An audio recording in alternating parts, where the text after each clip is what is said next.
नमस्कार सबैजनालाई। आज हामी इनलाइनको बारेमा पढ्न गइरहेका छौँ। ओके, ल अब इनलाइन भनेको चाहिँ इट इज अ फङ्सन है, एक किसिमको फङ्सनै हो। तर यसमा चाहिँ के हुन्छ भन्दाखेरि सपोज है तपाईँलाई एउटा प्रोग्रामबाट बुझाउँछु अनि त्यसपछि हामी यो हेरौँ ल। सपोज यो एउटा प्रोग्राम हो है, मैले सिम्पल प्रोग्राम लेखेको छ, त्यस्तो ठुलो केही लेखेको छैन यहाँ। यसमा मैले एउटा सानो प्रोग्राम लेखेको खास यो बुझाउनलाई, इनलाइन फङ्सन्स।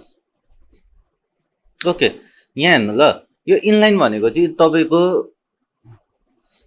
यो जुन पार्ट छ नि, हामीले नर्मली यो इनलाइन लेखिनौँ र यति गऱ्यौँ भने तपाईँको के गर्छ भने नि, जब यो प्रोग्राम रन गर्छौँ हामीले, यो प्रोग्राम रन गर्दाखेरि तपाईँको यसले लिने भनेको रेजिस्टरमा मेमोरी लिन्छ है, अनि स्टेकमा अब यसको प्रोसेसिङ राख्नको लागि रेजिस्टरमा लियो, स्टेकमा गएर मेमोरीहरू बसेको हुन्छ।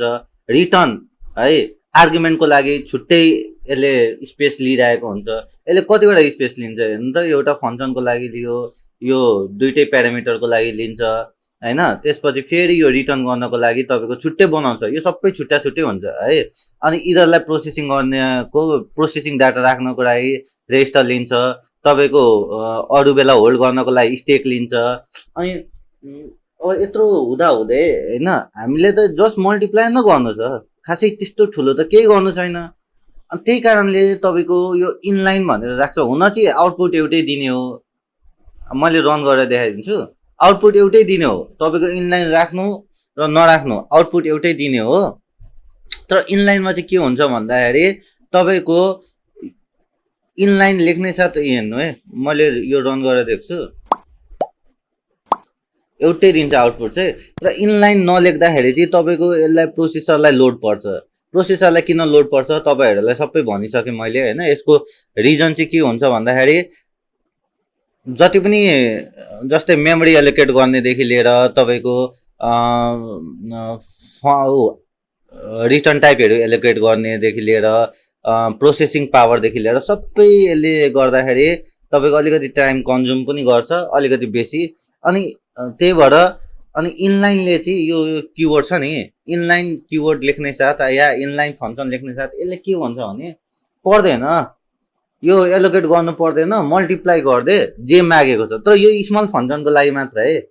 भनेपछि इनलाइन नर्मली हामीले भन्छ it is a combination of function and macros है। यो it is a combination of function and macros भन्नाले यसले के भन्छ भने मलाई पर्दैन, यो सबै एलोकेट गर्नु पर्दैन, यो डाइरेक्ट मल्टिप्लाई गरिदे, यो डाइरेक्ट भ्यालु लिएर मल्टिप्लाई गरिदे, केही गर्नु पर्दैन, एउटा दुइटा मेमोरी लिएर गरिदे, यति सबै लिइराख्नु पर्दैन भन्छ इनलाइनले चाहिँ। अनि के त्यही भएर यसले कहिले पनि होल्ड गर्दैन, यो मल्टिप्लाई गर्छ अनि त्यसलाई रिलिज गरिदिन्छ। जुन मेमोरी लिएको हुन्छ मल्टिप्लाई गर्छ, रिलिज गरिदिन्छ। त्यही भएर यहाँ इनलाइन लेख्छन् मान्छेले फोर फास्ट। तर यसको इनलाइनको अब हामीले अलिकति थ्योरी पार्ट हेरौँ ल। Okay, every time of function is call it takes a lot of extra time in executing a series of instruction.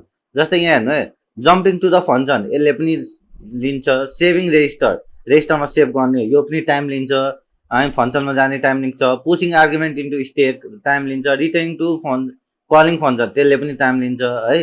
तर अब हाम्रो इनलाइन लेख्ने साथ तपाईँको के हुन्छ, इनलाइन लेख्ने साथ तपाईँको म्याक्रो जस्तै हो होइन। यसले चाहिँ तपाईँको सबैलाई हाइड गरिदिन्छ, सबैलाई के गरिदिन्छ, हाइड गरिदिन्छ। डाइरेक्ट यसले के गर्छ भन्दाखेरि जति चाहिएको छ स्मलेस्ट पोर्सन अफ मेमोरी लिएर मल्टिप्लाई गरेर रिलिज गरिदिन्छ, छोडिदिइहाल्छ। अनि इनलाइन अब यहाँ प्रोग्रामलाई हेरौँ ल हामीले। ओके, मेन मेथडबाट हाम्रो एक्जिक्युसन स्टार्ट हुन्छ। यसमा मैले के गरेँ भन्दाखेरि ए को भ्यालु, ओके ए को भ्यालु इनिसलाइज गरेँ, यहाँ बी को भ्यालु इनिसलाइज गरेँ, बीमा भ्यालु इनिसलाइज। अब एमा कति छ भ्यालु भन्दा 12.345, एमा भ्यालु इनिसलाइज गरेको 12.345, यो फ्लोटिङ पोइन्ट है, फ्लोट टाइपको भयो। अर्को हाम्रो के छ, 9.8 टु बीमा यो चाहिँ यो पनि फ्लोटिङ पोइन्टै हो। अब यहाँ के गर्दैछ यसले सी आउट मल्टिप्लाई मल एबी भन्ने छ है, यो आर्गुमेन्ट हो नि त होइन, यो तपाईँको एक्चुअल आर्गुमेन्ट हो, यसलाई हामीले के भन्छौँ एक्चुअल आर्गुमेन्ट।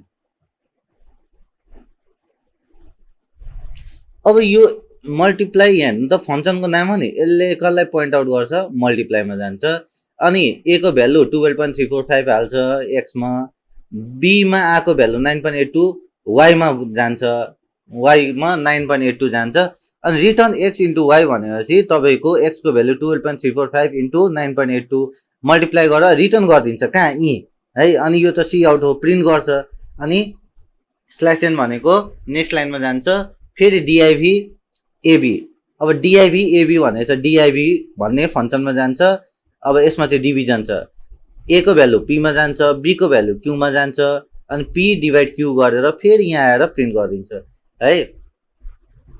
यो एक्चुअल आर्गुमेन्ट भयो, यो फर्मल आर्गुमेन्ट भयो।